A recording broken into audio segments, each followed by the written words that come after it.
Hi friends, எல்லாருக்கும் வணக்கம். இன்னைக்கு வந்து நம்ம பிடிக்கரணை வச்சு ஒரு மசியல் பண்ண போறோம். இதுதான் பிடிக்கரணை. கருணக்கிழங்குன்னு சொல்லுவோம், பிடிக்கரணைன்னு சொல்லுவோம். இதுல ஒரு 5 பீஸ் எடுத்துக்க நல்லா வாஷ் பண்ணிட்டு வேக விட்டுருங்க. 2 விசில் வைங்க. பாருங்க இப்ப நல்லா வெந்துருச்சு 2 விசில் வச்சு. இப்ப இதை எடுத்துடலாம். எடுத்துட்டு தோல் எடுத்துட்டு நம்ம நல்லா மசிச்சிருவோம்.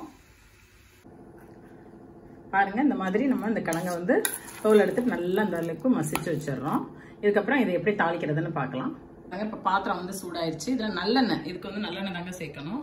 நல்லெண்ணெய் சேர்த்துக்கோங்க. கொஞ்சம் ஆயில் வந்து ஒரு 2 டேபிள் ஸ்பூன் மாதிரி சேர்த்துக்கோங்க. உளுத்தம்பருப்பு ஒரு டேபிள் ஸ்பூன் கொஞ்சம் கூட சேர்க்கணும். அப்புறம் கடுகு ஒரு 1/4 டீஸ்பூன் கிட்ட கடுகு சேர்க்கணும்.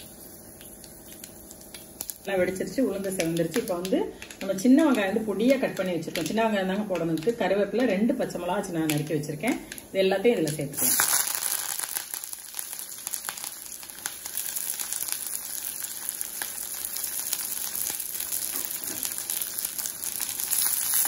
வெங்காயம் பாருங்க கொஞ்சம் நிறைய ஒரு 10 to 15 வெங்காயம் இருக்கும்.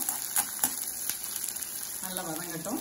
பாருங்க வெங்காயம் வந்து ஒரு வதங்கிடுச்சு. ரொம்ப முருகணும்னு அவசியம் இல்லைங்க. இந்த அளவுக்கு ஒரு 3/4 பதம் வந்த போது நம்ம வந்து இந்த கிழங்கை வந்து அதில் சேர்த்துடலாம்.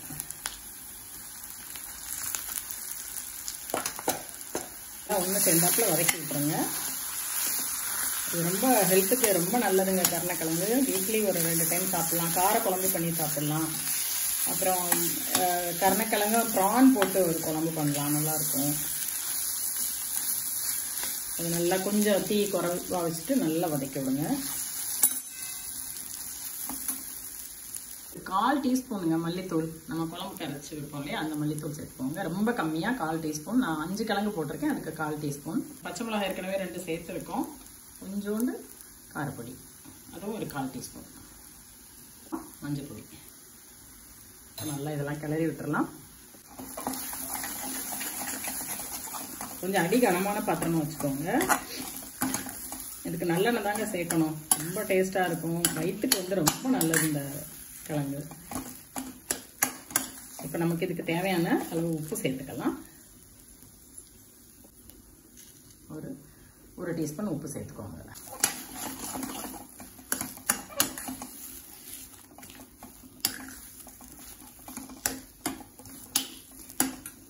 இதில் வந்து நம்ம கொஞ்சமாக புளித்தண்ணி சேர்த்துக்கலாம். ஏன்னா இதுக்கு வந்து கொஞ்சம் அரிக்கும், சில நேரம் நாக்கு அரிப்பு இருக்கும். அதுக்காக கொஞ்சம் அந்த டேஸ்ட்டும் நல்லா கொடுக்கும். கொஞ்சமாக, ரொம்ப கம்மியாக புளித்தண்ணி சேர்த்துக்குவோம். அவ்வளோதாங்க, போதும்.